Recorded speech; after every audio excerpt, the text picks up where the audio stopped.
안녕하세요. 반갑습니다. 오늘은 제 7강 맞죠? 네. 찰스 라이트라는 시인에 대해서 살펴보도록 하겠습니다. 그래서 우선 시인에 대한 전반적인 사항 잠깐 PPT로 살펴보고 나중에 이제 시를 가지고 들어가 볼까 합니다. 찰스 라이트는 1935년생이군요. 네. 그래서 현재 활동 중이시고요. 이제 노년의 모습. 네. 그리고 오늘 다루게 될 시 중에 하나, 스카티쉬 흉터 조직이라는 시가 있고 그 표제시이고 시집의 타이틀이기도 하고 그런 형태입니다. 손바닥 모양 같아요. 자세히 보니까 지금 그런 것 같죠? 이 문양 이렇게 되어 있습니다. 그리고 또 한 권의 시집이 너무 많아요. 그래서 되는 대로 뽑아가지고 책상 위에다 널어놔 봤더니 거의 한 절반을 다 차지할 정도로. 그런데 훨씬 또 더 많죠. 이건 이제 퓰리처상 수상작이죠. 블랙 조디액.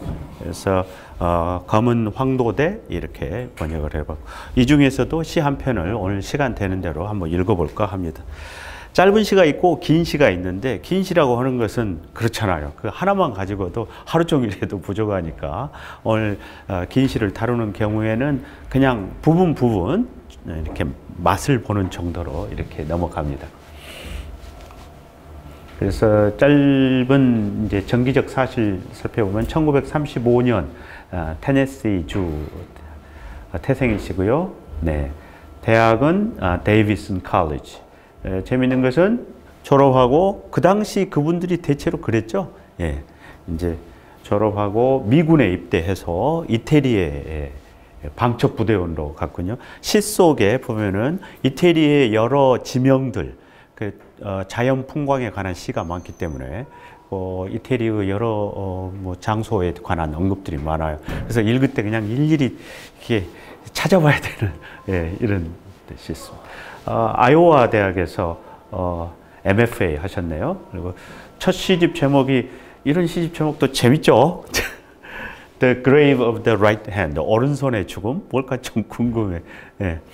저한테 있습니다. 여기 들고 오지는 않았는데. 그래서 첫 시집을 이렇게 원본으로 구해보기는 쉽지 않잖아요. 그래서 많이 찍어낸다고 해야 되나, 재판이 있다고 해야 되나, 그런 것 같아요. 저한테 있는 건 도서관에 갔다가 왜 이제 어느 기간 나오면 이렇게 밖으로 나오는 디스카드된 그런 시집이 하나 있습니다. 그리고 또 특이할 만한 사실은 시선집인데요. 네. 시선집이 3개인가 4개인가 있어요. 그래서 시선집을 낸다고 하는 것은 시적 경력에서 어느 정도 지나간 다음에 그간의 업적을 한번 모아볼 필요가 있다고 주위에서 인정했다는 이야기거든요. 그래서 시선집을 나한테는 누가 시선집 내자는 소리 안 하겠죠.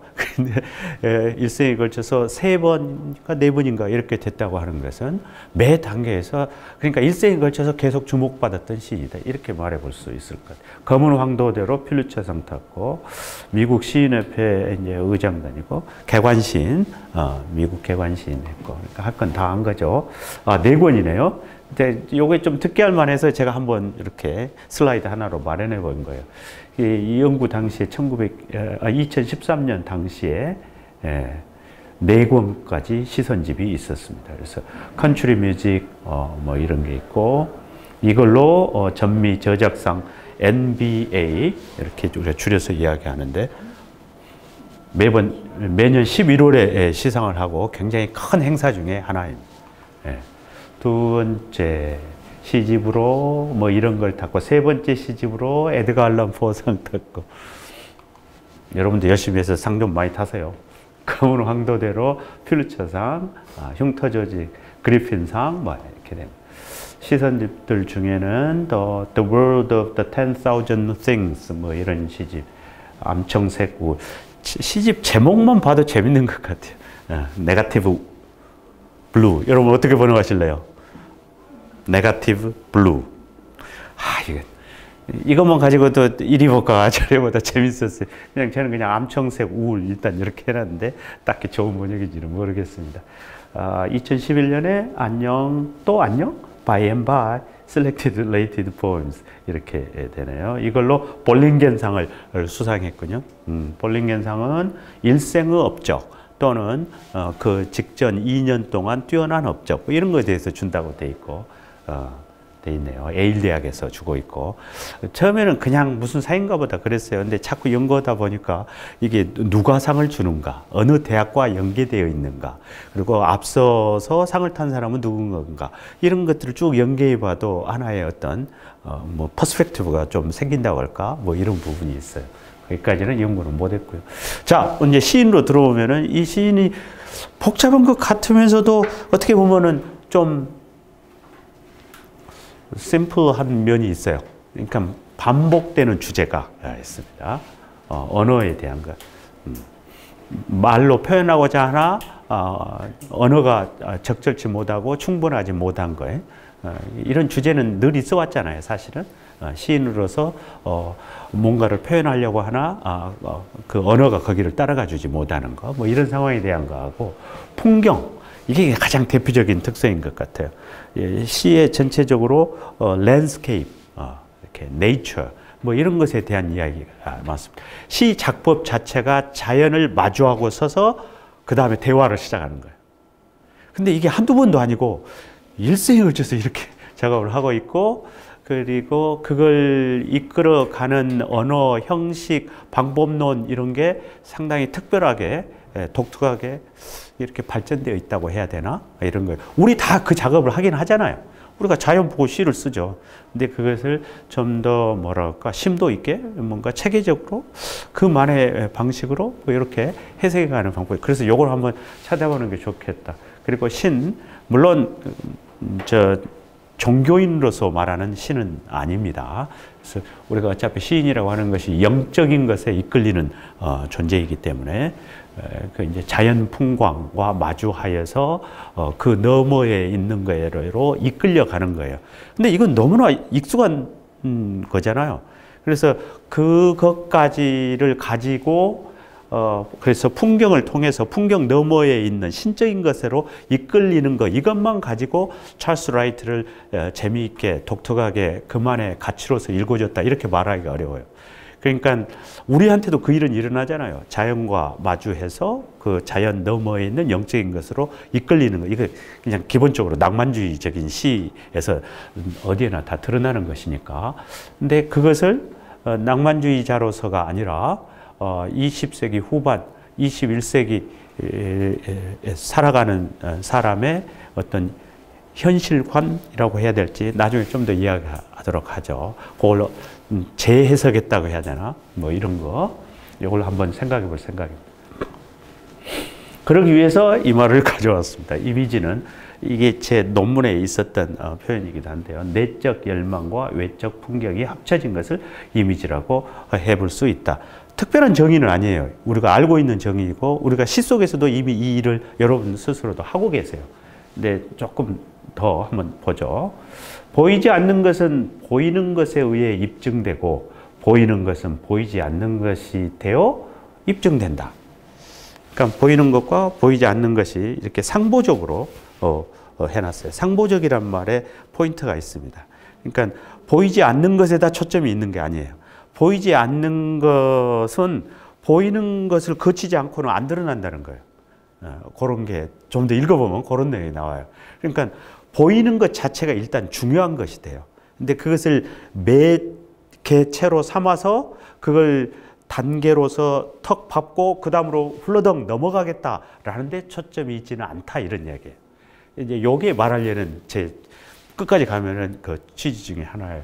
그래서 낭만주의 시, 또 우리가 흔하게 자연시를 다루면서 흘러가 버리게 되는 방법론이랄까 뭐 이런 것들이 자연을 관찰하고 거기에서 어떤 감흥이 일어나고 그러면서 그것이 상상력 작용이든 뭐 어떻게 돼가지고 직관이든 뭐 이런 방식으로 해가지고 어떤 영적인 상태로 넘어가 버리는 게서 그걸 이제 시라고 생각하기 쉽고 그런 것을 주변에 많이 있죠. 낭만주의 시 그게 강하고. 그런데 그게 이제 뭐냐면은 보이는 것을 초월하지 않겠다는 거예요. 그러니까 그런데 보이지 않는 것에 머물면 보이는 것에 머물러 있으면 보이지 않는 것에로 넘어갈 수 없잖아요. 그래서 보이지 않는 것대로 넘어가려고 끊임없이 열망하면서 그러나 보이는 것 속에 남아있겠다고 할 때 이게 어떻게 되느냐. 이게 이제 재밌는 거예요. 요게 포인트다 이렇게 생각해 볼 수 있습니다. 그리고 이미지란 말을 일부러 썼어요. 여러분 상징과 이미지의 차이에 대해서 생각해 볼 수 있습니다. 상징이라고 하는 것은 A가 있으면 A가 자체가 주가 되는 게 아니고 A가 넌지시 암시하는 B가 있다는 거죠. 그러면은 A는 하나의 도구야. 그래서 그 도구를 거쳐서 B에 초점을 두는 거죠. 그게 이제 상징이죠. 물론 그 상징은 이미지로 돼 있을 수 있습니다. 일단. 그러니까 그건 이미지이면서 상징인 거죠. 그런데 누군가가 나는 상징으로 가지 않겠다. 이미지에 머물겠다라고 하는 태도가 있을 수 있다. 이런 말이죠. 이미 우리 안에서 일어나고 있는 일이에요. 그런데 저처럼 이렇게 근데 그걸 하나하나 방점을 주어서 느려가지고 꼼꼼하게 이렇게 짚어보지 않을 따름이죠. 근데 그게 중요한 것일 수 있겠다. 이런 거예요. 우리가 이미지와 상징을 흔히 막 혼용해서 써버리는데 상징은 상징이고 나는 이미지다라고 말했을 때는 그것은 사물성 그 자체라고 할까? 눈에 보이는 것 그 자체를 쉽사리 넘어가지 않고 그 물질성 속에 다른 말로 하면 현실이겠죠. 예, 현실 속에 있겠다라는 의식이 굉장히 강한 거죠. 근데 현실 속에 현실의 압력에 눌려버리면 그게 시인이 아니죠. 여전히 영적인 것으로 이끌려서 넘어가려고 해야 되죠. 그래서 이 두 개의 어떻게 보면은 충동, 영적인 것, 보이지 않는 것으로 넘어가려고 하는 욕망, 이게 있어야죠. 그래야 시인이죠. 그런가 동시에 단단하게 현실에다 뿌리를 내리고 눈에 보이는 것, 그걸 미화시켜버리거나 초월해버리거나 그런 것이 아니라 나에게 주어진 것, 그 안에 머물러 있으려고 하는 것. 이것을 어떻게 조화시키느냐. 이것이 우리 시대의 시인들의 그 새로운 길일 것이다. 새롭다기보다는 이미 다른 사람들 하고 있는 거죠. 근데 우리가 그걸 눈여겨보고 있지 않는 측면이 있지 않느냐. 미국 시에는 내가 볼 때는 이런 게 좀 많이 발견된다. 이런 이야기를 해보려는 겁니다. 그래서 이미지는 그런 내용이에요. 이미지는 주어진 순간의 지적이고 정서적인 복합체이다. 이거 사실 에즈라 파운드가 한 이야기입니다. 사실은. 그래서 찰스 라이트가 무슨 새로운 이론을 내놓은 건 아니고요. 이제 파운드 영향을 받았다고 내놓고 이야기하고 있습니다. 그리고 그 시에 많이 등장하는 자연의 이미지들이라고 하는 게 이제 이런 것하고 관계 있다라는 것을 자기가 설명하고 있는 내용이에요. 이 사람 저널 자기 일기책에 나오는 내용입니다. 이미지는 외적이고 객관적인 것이 내적이고 주관적인 것으로 변형되는 순간을 기록한다. 다 비슷한 소리죠. 안에 있는 것과 바깥에 있는 것. 이와 비슷한 많은 시인들이 다른 용어로 많은 말들을 하고 있어요. 그러니까 이걸 특별하다 이야기할 건 아니고. 자, 또 이런 이야기도 있네요. 이미지는 얼어붙은 현재여서 얼어붙은 현재. 그러니까 이미지라는 것을 우리가 이제 교과서에서나 아니면 여러분 시 아카데미 막 이런 데서 그럼 뭐 시각적 이미지가 있고 청각적 이미지가 있고 공감각이 어떻고 막 이런 식으로 접근하죠. 근데 이건 조금 더 좀 이미지는 얼어붙은 현재에서 그 서술은 시간 속에 발생하지 않는다. 이미지는 알 수 없는 개념인 전망에 이른다. 전망은 무단어. 그러니까 언어로 표현이 안 된다는 소리 같아요. 무단어, wordlessness에 가깝다. 사람은 언어를 벗어나거나 초월하는데 모종의 이미지를 활용한다. 여기 이제 초월이라는 말이 나와버렸습니다. 근데 이 사람은 초월하려고 하는 건 아니에요. 다만 일단 여기서는 그렇게 이제 표현이 되고는 있습니다. 또 이미지의 효용성이죠. 어떻게 보면은 이미지는 뭐라고 할까 일종의 비유일 수도 있는 거예요. 그러니까 내가 설명하기 어려운 어떤 내용이 있을 때 그걸 설명하기 어려우니까 비유적으로 표현하고 넘어가 버리는 거죠. 비유만 남는 거죠. 그래서 이미지라고 하는 게 그렇게 사용될 수도 있다. 예, 이렇게 돼요. 이 말은 내가 앞에서 이미지는 그냥 사물 그 자체다라고 말하는 것과 좀 상충된 면이 있는 듯합니다. 그러나 어쩔 수 없죠. 이미지가 완전한 이미지가 어디 있어요? 이미지는 그냥 상징이죠. 다만 그걸 어떻게 적절히 뭐랄까 너무 주관적으로, 너무 직관적으로, 너무 즉흥적으로 막 이렇게 상상력의 날개를 타고 저쪽으로 초월을 해버리지 않는 거, 이제 요것에 대한 이야기인 겁니다. 그래서 모든 자연 사물은 상징이다 이렇게 말하는 사람도 있어요. 그리고 이미지는 아무리 이미지이고 노력해도 약간 상징화될 수밖에 없는 측면이 있겠죠. 그런데 우리가 그 상징적인 것, 초월적인 것 쪽으로 경도되지 않고 그 양쪽을 어떤 균형을 유지하려고 할 때 그런 정도의 이미지, 이걸 말하는 것이다. 근데 이제 말이 부족하니까 이런 표현들이 나오는 것 같아요. 그래서 이제 찰스 라이트 말은 아니지만 제가 파운드의 이미지에 대한 정의를 한번 가져와 봤습니다. 이 내용하고 대동소이하기 때문에 그래요. 이런 정의가 있습니다. A few dawns, 이 책에 이런 글이 있고 이 글 안에 이런 정의가 담겨 있습니다. 1918년 20세기 초죠. An image is that which presents an intellectual and emotional complex in an instant of time. 제 입에 외워져 있어요. 이 문장은. 그래서 이미지라고 하는 것은 한순간에 지적이면서 정서적인 복합체, 한순간에 이루어진 지적인 것과 정서적인 것의 어떤 복합체, 이것을 제시해 주는 것, 이게 이미지다. 이렇게 됐어요. 좀 토를 달아볼까요? 한순간에, in an instant of time. 이것은 갑자기 일어난다는 뜻도 들어있어요. 그러니까 순간적으로 확 이런 일이 벌어지는 거예요. 어떤 이미지가 있는데 그 이미지가 순간적으로 지적인 것이면서 정서적인 것으로 확산하는 거죠. 폭발하는 거죠. 이런 게 있고, 그 다음에 동시적이라는 뜻이 더 강해요. 그러니까 지적인 것과 정서적인 것, 정서적인 것이 있었고 그 다음에 지적인 것이 따라온다 이런 게 아니라 동시적이다 이런 거예요. 근데 우리가 지성과 감성을 흔히 이분법적으로 편의상 갈라놓잖아요. 그리고 이것을 별개의 것으로 이야기한다고요. 그런데 지금 여기서는 이게 하나로 돼 있다는 이야기거든요. 이게 뭐지? 제가 요걸 가지고 학부 때부터 누가 설명해 주는 사람도 없고 무슨 설명들이 있어요. 물어보면 또 뭐라고 해요. 근데 그 사람은 자기가 안다고 이야기하는데 그걸 가지고 안다고 말할 수 있나? 나는 뭔 소리인지 모르겠더라고. 지금도 여전히 모르겠어요. 물론 내가 아는 만큼은 알아요. 그러니까 이걸 제대로 알려면 어떤 구체적인 사례를 통해서 접근해서 요걸 이렇게 설명했나? 이렇게 말하는 수밖에 없어요. 요걸 뭐 번역도 되고 뭔 말인지 대강 안다고도 할 수 있어요. 그러나 아는 게 아니다 이런 말이에요. 내 말인지. 그래서 지적이면서 정서적인 것이 동시적으로 만들어져 있는 어떤 것이다. 이렇게.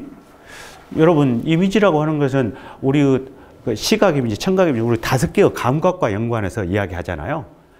그러니까 그 언어를 읽었을 때 우리의 5개의 감각 중에 뭐 한두 개의 이렇게 자극이 주어지는 거죠. 그래서 그 자극이 일어나서 내 머릿속에서 어떤 시각적인 게 떠오르고 청각적인 게 떠오르고 그러면은 그게 이미지라고 말하는 거다. 이런 말입니다. 그러니까 일단 그건 감각적인 거예요.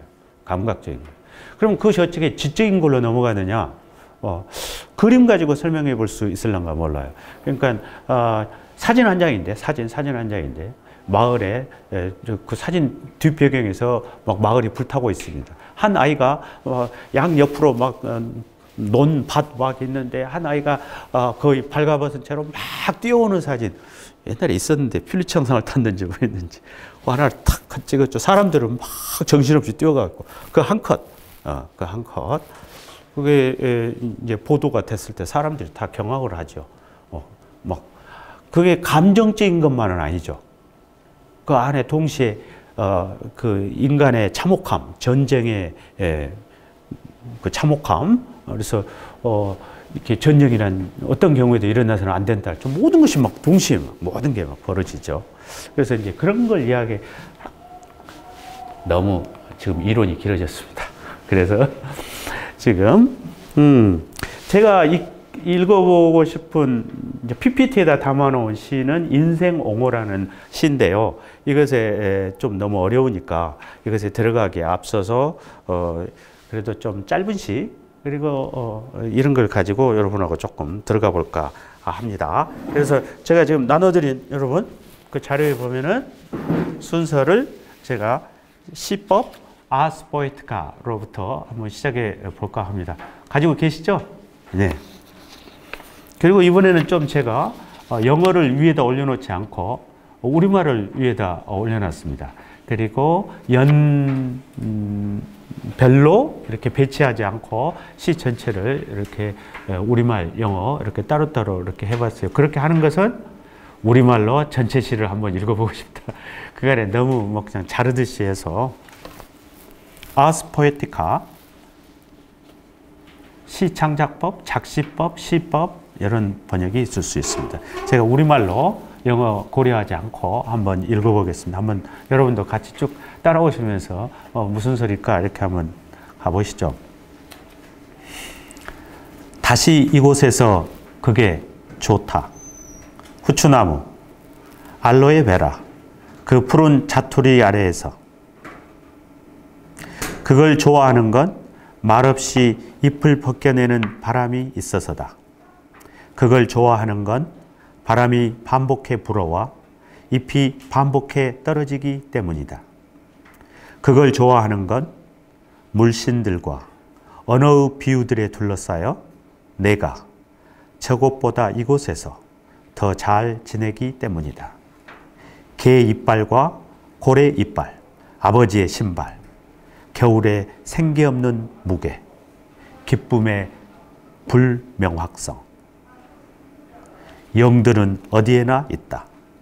일단 그들을 하늘에서 불러내려 내 손바닥 안에 춤추게 하고 주변에서 맴돌게 하면 그것은 무엇을 충족시키게 될까?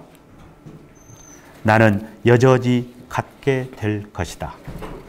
땅에서 솟구치는 목소리들을, 내 피가 먹여 살리는 추락한 별을, 내 마음을 소진하게 되는 이 일을.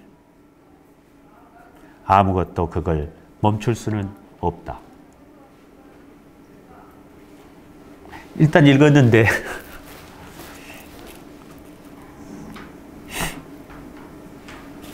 이걸 시법이라고 제목을 썼네요. 그래서 그 영시의 역사에서 아스 포에티카라는 타이틀을 갖는 시들이 꽤 있어요. 꽤 있어요. 그래서 어떻게 보면 여러분도 어느 계기에 나의 시법, 이렇게 시법이라는 제목으로 시를 한 편 쓰게 될 계기가 있을 법도 하다 이런 생각이 들어갑니다. 이 짧은 시 안에 뭔가 자기가 추구하는 시가 있어요. 그게 뭐죠? 다시 이곳에서 그게 좋다. 여기는 어딘가요? 다시 이곳에서 그게 좋다. 그것이 뭔지는 모르죠. 영어 보니까 I like it back here 이렇게 되어 있네요. I like it back here. 이 시 뭔지 모르죠. 일단 나는 그걸 좋아한다. 그게 좋다. back here. 여기에 다시 돌아온 것 같아. 어디 밖에서 돌아다니다가 이곳으로 다시 돌아왔어요. 근데 여기 오니까 그게 좋다. 이렇게 돼요. 그 다음 후추나무, 알로에베라, 그 푸른 자투리 아래에서. 그러니까 여기를 설명한 겁니다. 후추나무가 있고 알로에베라가 있고 그 푸른 자투리 아래에서. 그래서 이게 정원이면 정원이고 이런 나무들이 있고 꽃들이 있고 그 어느 모퉁이 귀퉁이에서 푸르스름한 그게 이제 그늘일 수도 있고 그런 속에서 뭔가 있는 자연 속으로 돌아온 거죠.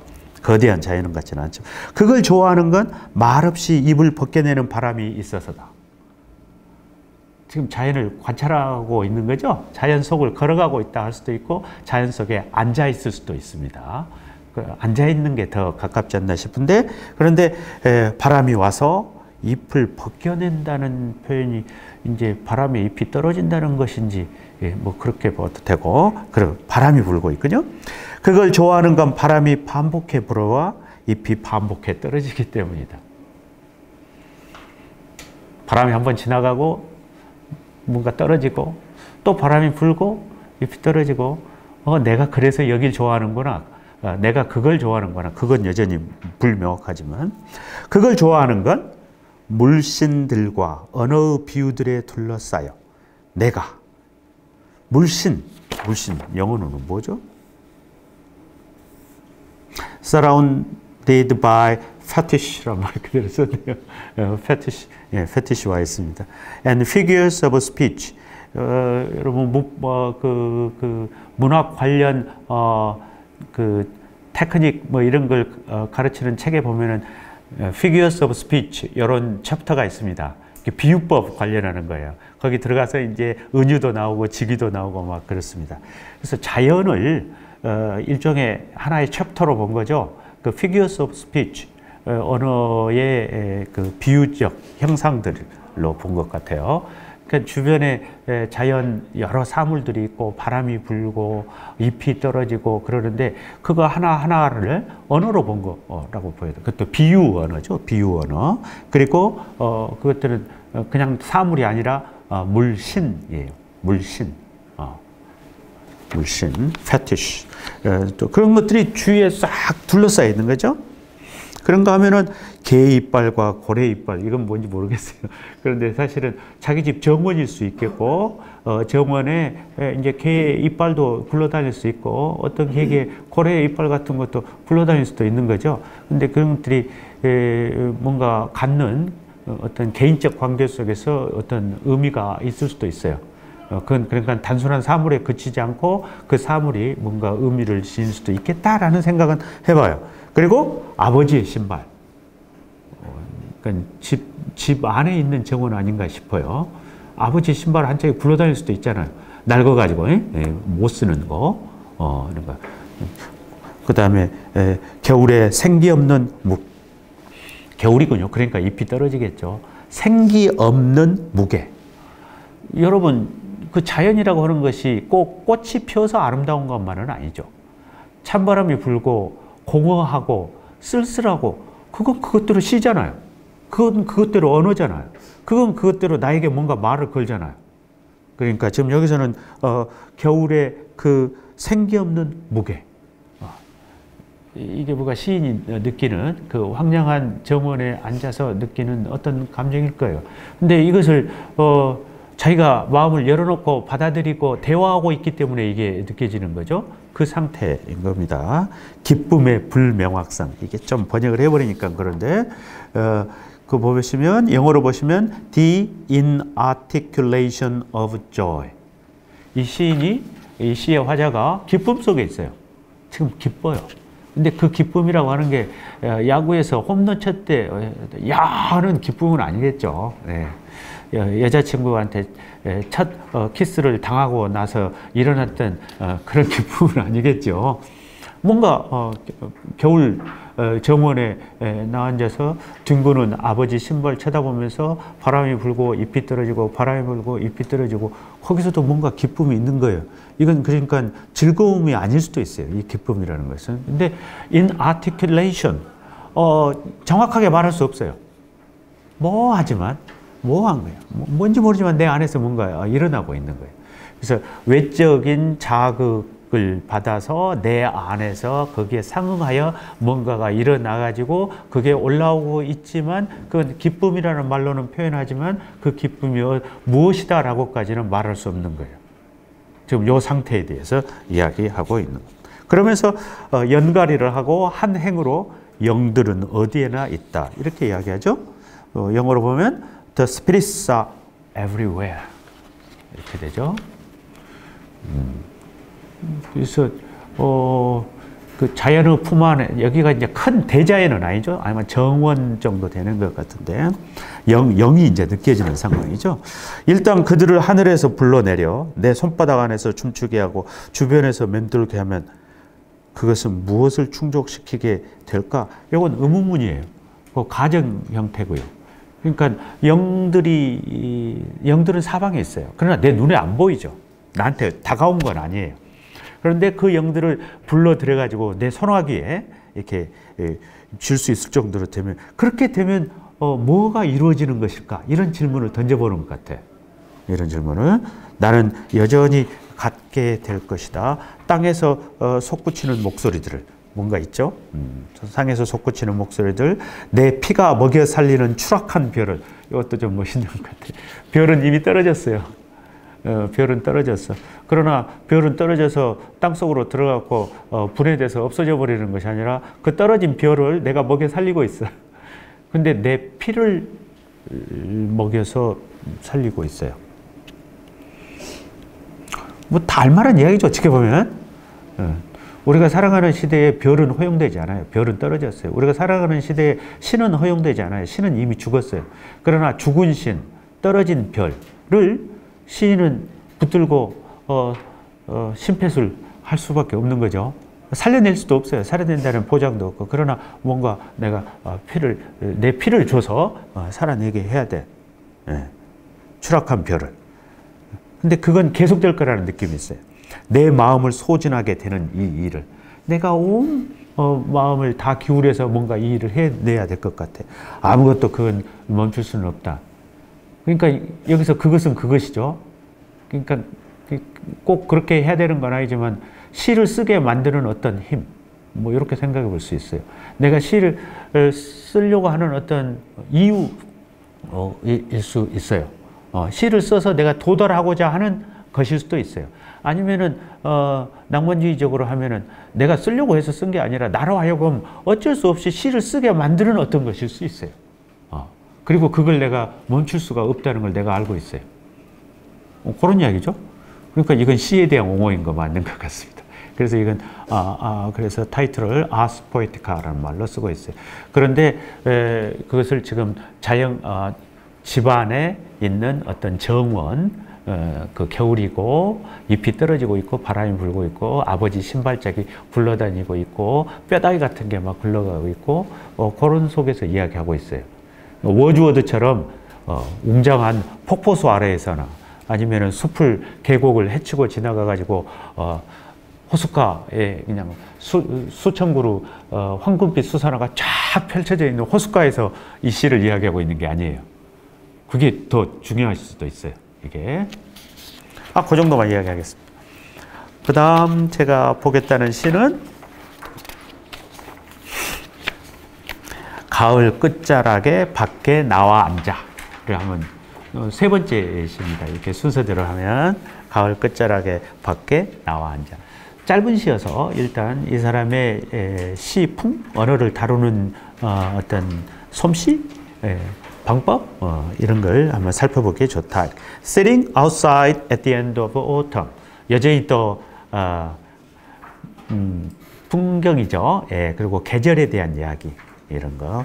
우리 시인들에게 계절 뭐 이런 거 떠나면 그렇죠. 떠날 수 없죠. 우리가 계절 관계에서. 자, 한번 이것도 마찬가지 방식으로 우리말로 한번 시도해 보겠습니다. 저 다듬느라고 고생했어요. 그러니까 우리말만으로 뭔가 전달이 돼야 되겠다 해서 그러면서도 어렵죠. 우리말을 읽으면 잘 안 들을 수도 있어요. 그러니까 말을 표현하는 방식 자체가 다른 것 같아. 번역 때문만이 아니고. 자, 보겠습니다. 3년 전에 오후가 되면 곧잘 여기에 나와 앉아 인생의 간단한 산수 문제에 답을 찾곤 했다. 하지만 그걸 알아낸 적 없다. 이 물건과 저 물건이 풍경 혹은 그 모든 함축들을 품은 적이 없었고, 이 나무와 저 관목이 내가 거기에서 취하게 되는 혹은 거기로 가져가게 되는 총합 혹은 몫을 충족시킨 적 없었고 지금도 그러하다. 다시 여기에 와 산출에 내려 기대하고 있는, 합이 총 얼마인지 보려고 기대하고 있는 지금도. 모든 것은 어떤 것에서 온다. 어떤 것만이 아무것도 아닌 것에서 온다. 노자의 말씀이 대략 그러하다. 탁월하게 사리의 막거니와 나로서는 이 자그마한 달팽이 껍질을 엄지와 두 손가락 사이에 문지르고 있을 뿐. 귀걸이 마냥 금방 부서질 것 같지만 그것은 빼앗기게 될 아이와 같은 공허를 옮기고 있다. 난 그걸 시계 방향으로 다시 역방향으로 문지르면서 뭐든지 그의 언어 혹은 위장 속에서 눈부시게 빛나기를 희망하고 있다. 하지만 노자 덧붙이기를 1 더하기 1은 아무것도 이루지 못한다.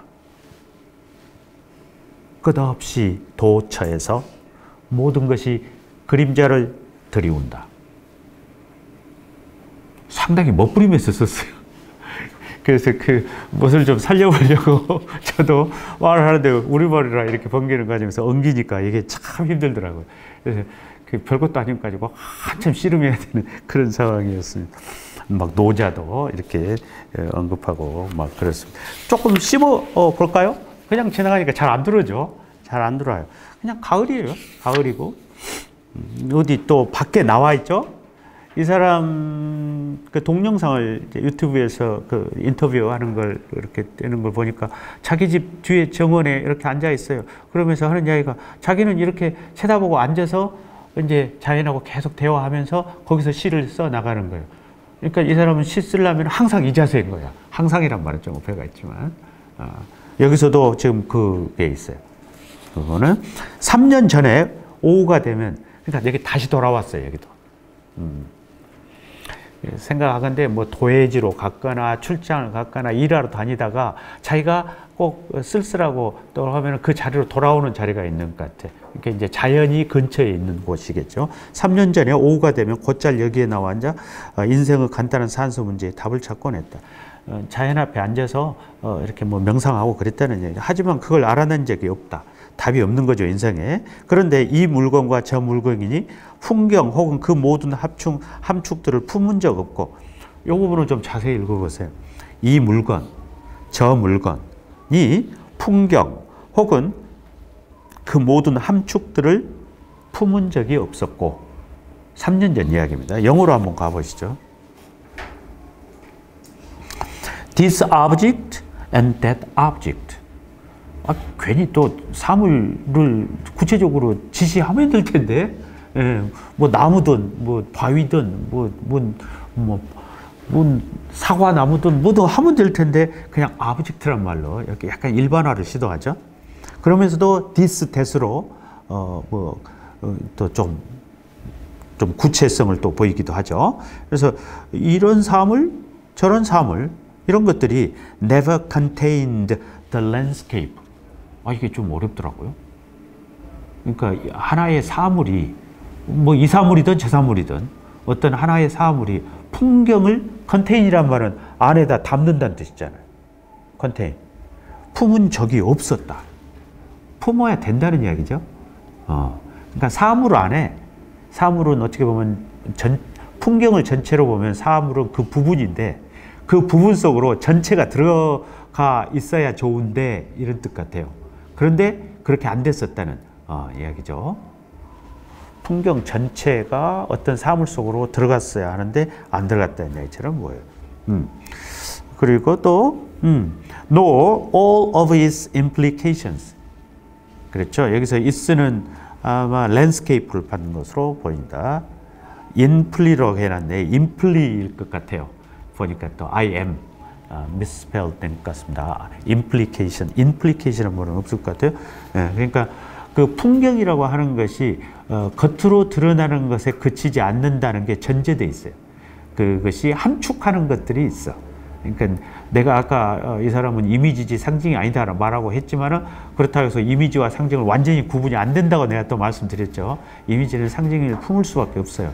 다만 이것이 저쪽으로 A를 말하면서 B로 넘어가 버리지 않는다 이런 이야기지. A와 B를 함께 가지고 있으면서 특히 A를 놓치지 않겠다라는 이제 그런 의식이 곳곳에 있기 때문에 그래서 이게 좀 설명이가 딱 쉽지는 않아요. 그래서 풍경이 사물 그 자체로서 그 자리에 있어야 된다는 언급들이 잘 읽어보면 나와요. 그럼과 동시에 그것이 사물성에 머물지 않고 그 함축성으로서 뭔가 가져야 된다. 이 함축이란 말도 재밌어요. 임이라는 게 얘가 오타를 내서 인으로 썼지만 그 뜻이잖아요, 사실은. 그러니까 밖에 있는 것을 넌지시 지시하는 게 아니라 그 안에 있는 거예요. 안에 있는 거예요.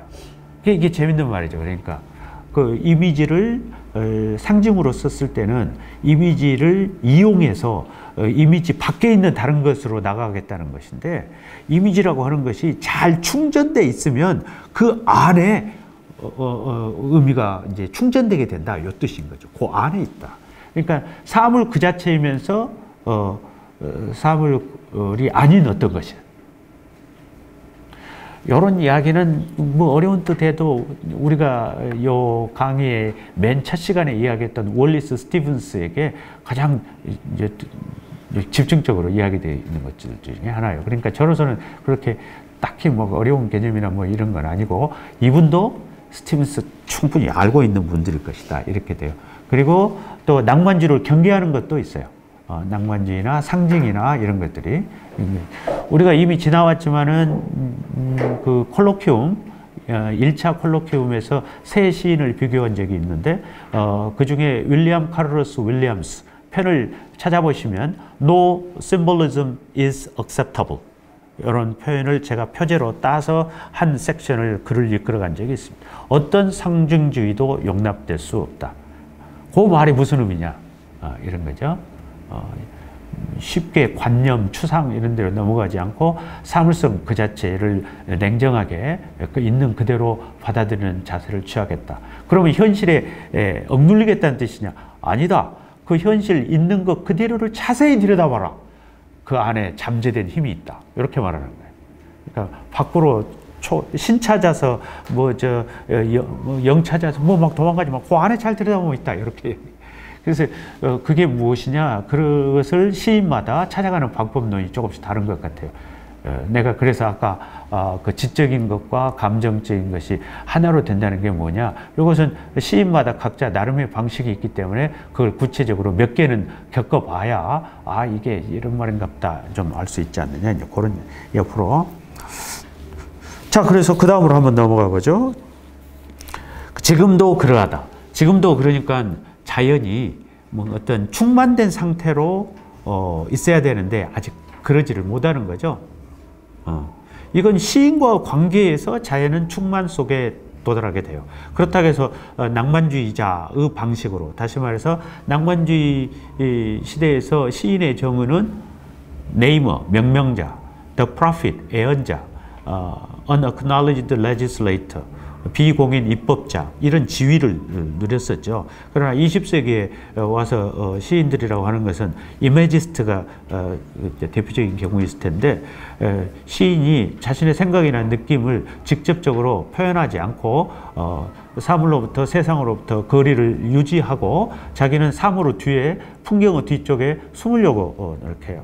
굉장히 겸손해지는 거라고 관계 있죠.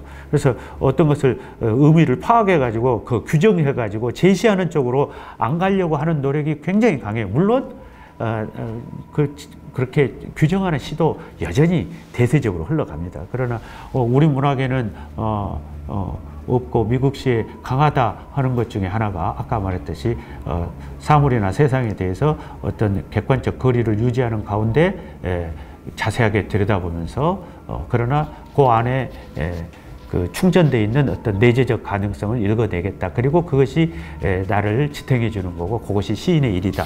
이렇게 말하는 목소리가 계속 들려온다는 거죠. 쭉 이어져 있어요. 그래서 지금 이것도 비슷하려고 한 것 같아요. 그런데 그게 잘 안 된다는 이야기죠. 지금도 안 되고 3년 전에도 안 돼. 그래서 다시 여기에 와 산출해 내려 기대하고 있는, 합이 총 얼마인지 보려고 기대하고 있는 지금도. 근데 이게 산출, 합 이런 것은 좀 계산 용어이고, 그래서 이것이 지금 그 세상 물정에 관한 이야기인 것 같기도 하고, 자기의 그 시적 역량이, 시인으로서의 정신적 역량이 아직 그런 것에 도달하지 못했다는 이야기인 것 같기도 하고, 좀 더 복잡하게 읽어야 될 것 같긴 합니다. 그냥 이 정도로 던져놓고, 그 다음 이건 좀 멋있죠. 모든 것은 어떤 것에서 온다. 어떤 관계의 양상인 것도 같고, 동떨어져 있는 건 존재하지 않는다. 이런 이야기는 월리스 스티븐스에게도 있었어요. 그래서 모든 것은 어떤 것에서 온다. 근데 어떤 것은, 여기서 어떤 것이라고 번역했지만 영어로는 something이죠. 그래서 something이라고 하는 것은 어떤 대단한 것을 말하죠. 모든 것이라는 것은 그냥 뭐 흔한 뭐 이런 느낌이 있는 거고, anything, everything, 그럼 뭐 좀 흔한 거죠. 그렇지만 something, 그럼 뭔가 좀 특별한 거죠. 근데 그 something은 nothing에서 온다. 그 이제 영어로는 그 아귀가 딱딱 맞으니까 말장난이 되죠. 거기 보면 everything comes from something, only something comes from nothing. 무에서 오는 어떤 거에 대해서 다시 이야기가 되고 있습니다. 그래서 어쩌면 이 시의 화자가 기다리고 있는 것은 something이겠죠. 근데 그 something은 무에서 와요. 눈앞에 있는 것에서 오는 건 아니에요. 그러나 또 다른 데 보면은 그 눈앞에 보는 것이 없으면은 아무것도 안 된다, 이런 이야기도 있죠. 그래서 가시적인 것은 비가시적인 것에 의해서 입증되고, 또 비가시적인 것은 가시적인 것에 의해서 입증된다. 아까 읽었던 구절이 있었죠. 서로 상호적이에요.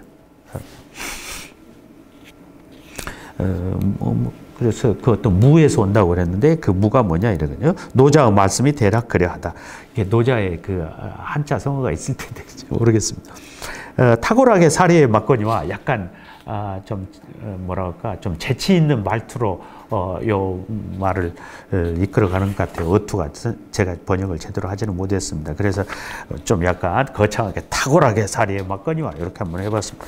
나로서는 근데 지금 이제 이 예시죠. 이게 재밌는 것 같아요. 지금 손에 달팽이가 들고 있어요. 달팽이를, 이 자그마한 달팽이 껍질을 엄지와 두 손가락 사이에 이렇게 세 손가락 이렇게 들고 있는 것 같아요. 이렇게 손가락 사이에 문지르고 있을 뿐. 귀걸이 마냥 금방 부서질 것 같지만 그것은 공허를 옮기고 있다. 달팽이가 공허를 옮기고 있다. 근데 그 공허는 빼앗기게 될 아이와 같은, 이렇게 또 직유를 써놨네요. 빼앗기게 될 아이. 아이라고 하는 것은 얼마나 나한테 소중해요. 근데 이게 아이를 곧 빼앗기게 될 수도 있다라고 하면은 그게 뭐지 싶은데, 공허라는 게 그렇다. 아까 not인가요? nothing. 아무것도 아닌 거. 무라는 이야기도 나왔죠. 공허, 뭐 이런 말 나왔죠. 그러니까 이게 조금 동양 사상, 불교 사상하고 영향을 받은 걸로 돼 있습니다.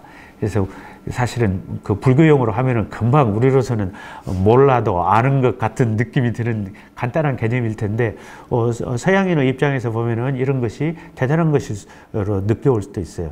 그래서 우리가 미국적인 것을 공부하면서 그 사람들은 아무것도 아닌 것이 우리에게는 중요하게 다가올 수 있거든요. 우리에게 익숙하지 않기 때문에 그래요. 그래서 모르니까 무식해서 그렇다가 아니라 그런 차이가 그래서 굉장히 중요한 거예요. 그래서 이제 서양인 입장에서 보면은 우리가 보면은 너무나 익숙해졌고 별것도 아닌 것 같지만은 서양인 입장에서는 자기하고 다르기 때문에 그래서 꼼꼼하게 찾아보게 되고 그 안에서 뭔가 의미가 드러날 수도 있어요. 우리는 익숙해져 있기 때문에 안 쳐다보게 되고, 뭐 그런 것들이 있을 수 있는 거죠. 지금 공허, 무 이런 거에서 오는 어떤 거예요, 좌우가. 난 그걸 시계 방향으로 다시 역방향으로 문지르면서, 지금 문지르는 건 뭐죠? 일단은 그렇죠. 예, 달팽이인 거죠. 근데 달팽이라는 게 안에 내용물이 있기도 하지만 어떤 경우에는 그 빠져나가면 그 빈집이 있게 되죠. 그러니까 어떻게 보면은 나중에는 빈집만 남게 되잖아요. 그리고 껍질이 남다는 것을 알고 있는 거죠. 나에게 지금 아이가 있지만은 언젠가는 그 아이가 어떤 놈이 있죠. 업닥터한다, 뭐 납치해서 없어진다 이런 것도 되지만 우리 다 경험했잖아요 이미. 우리에게 아이가 있습니까? 여러분 나이에? 없잖아요. 내 새끼였지만, 그러니까 그 10살, 뭐 12살 될 때까지 그 내 새끼 애기 죽은 거죠. 지금 제 아들만 해도 30살이 넘었는데 그걸 내 아이라고 하기는 어렵잖아요. 그러니까 내 아이가 없어진 거죠. 그러니까 그럴 수도 있죠. 그렇게 볼 수도 있다 이런 얘기, 꼭 그렇게 보라는 이야기가 아니라. 그래서 달팽이가 있으면은 달팽이가 안에서 이렇게 끼역끼역 기어가죠. 그렇지만은 결국은 지 몸뚱아리 언젠가 없어지고 그 껍질만 남겠죠. 그런 것이 우리가 소중한 그 아이라고 하는 존재도 결국은 언젠가 없어지게 되죠. 어른이 돼서 죽었다 이런 뜻일 수도 있고 저건 뭐 없어지게 되죠. 그러면은 뒤에 남는 건 공허죠. 그런데 그걸 미리 앞서서 앞에 걸 땡겨 놓고 보면은 우리는 이미 죽음을 옮기고 있는 것인가도 또 모르죠. 또 그런 표현도 있죠. 좀 약간 약간 말장난 같기도 하지만 태어나면서 우리 이미 죽어가고 있는 거 아니에요? 죽어가고 있는 거지. 태어난 순간부터 이미 생명의 시계는 이미 정해져 있는데 시간은 째깍 그런 것이죠. 그런 표현들은 다른 것도 있을 수 있습니다. 자오가 이것을 시계 방향으로 역방으로 이렇게 만지고 있죠. 그래서 그걸 달팽이일 수도 있지만 이게 뭐냐 이거죠. 곧 없어져 버릴 수도 있어. 그리고 어쩌면 빈집만 남게 될 수도 있어. 그런데 굉장히 소중한 것이 그 안에 잠깐 들어있어. 그럼 그게 뭐냐 이런 이야기. 그게 시 같은 것일 수도 있어요. 시가 죽어가고 있다잖아요. 근데 여러분 그 시에 목매달고 계시잖아요. 곧 깨져버릴 것 같아 이게. 근데 이게 언젠가 죽어버릴지도 모르는데 왜 이걸 붙들고 있냐고. 그게 뭐죠? 이렇게 묻는 것인가 할 수도 있죠. 이게 뭐냐? 그런데 자기는 그걸 쳐다보면서 자기 또 거기 매달려 있는 자기가 보이는 거야 또. 이런 거죠. 난 그걸 시계 방향으로 다시 역방으로 문지르면서 무엇이든지 간에 그의 언어 혹은 위장 속에서 눈부시게 빛나기를 희망하고 있다. 번역을 아무리 읽어도 뭔 소리인지 모르겠죠. 여기서 그의 언어에서 그는 달팽이 이야기하는 것 같아요. 일단 그렇게 보십시오. 그러니까 달팽이가 지금 무슨 짓을 하고 있는지 나는 모르겠는데 저건. 그런데 그 달팽이가 달팽이 자기의 언어로 혹은 위장, 디스가이스죠. 뭔가 이렇게 위장하고 있는 거예요. 겉을 다른 모습으로 쓰고 있는 거예요. 그러니까 그게 위장이 됐든 네가 언어가 됐든 자우간 뭔가 네 안에서 그 속에서 눈부시게 뭔가가 눈부시게 빛이 이렇게 빠져나오기를 기다리고 있다. 고대하고 있다. 이런 겁니다. 그 안에 뭔가 있을 거라는 생각을 하고 있는 거예요. 근데 그게 빛이 뿜어져 나와야 되는데 잘 안 오는 거죠. 항상 이렇게 돼 있어요. 초월 직전에서 멈춰요. 그러니까 초월이니까 넘어가 버린다가 아니라 초월을 맞이할 수도 있는 거잖아요. 그런데 초월이 모습을 딱 드러내려는 순간에서 멈춰져 있어요. 항상 지금 기다리고 있는 거죠. 그러니까 하나님을 기다리고 있다고도 말할 수도 있어요. 만약 정기적으로 한다면. 근데 하나님이 나에게 온다도 되지만은 하나님이 나에게 온다는 것은 내가 하나님에게 넘어간다도 되는 거죠. 그걸 어떻게 말하느냐에 따라 다 달라져요. 그러니까 초월한다 그러면 내가 현실을 버리고 그리 가버리는 것이 돼요. 그러나 내가 신을 영접한다 그러면 하나님이 지상으로 내려오신 것이 되는 거지. 이제 그런 것일 수도 있어요. 자, 끝없이 도처에서 모든 것이 그림자를 들이온다.